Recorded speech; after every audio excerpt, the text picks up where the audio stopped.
Welcome to Sweet Life Beat Life. We hope this video helps. You start by confirming how much space Photos uses and why. Open Settings, General, iPhone Storage, and tap Photos. Once you see the breakdown, make a quick decision. Enable iCloud Photos if you have a plan, or prepare a local backup.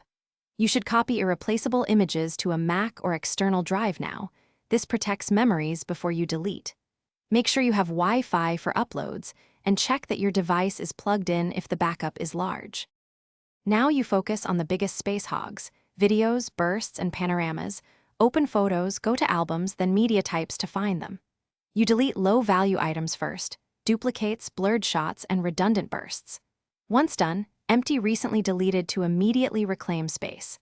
Then inspect third-party apps like Instagram or Snapchat and clear caches or reinstall if they store media locally.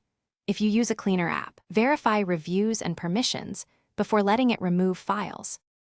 Finish by rechecking iPhone storage to confirm how much space you reclaimed. This validates your work. For ongoing savings, enable Optimize iPhone storage in iCloud Photos so originals move to the cloud and smaller versions stay on device.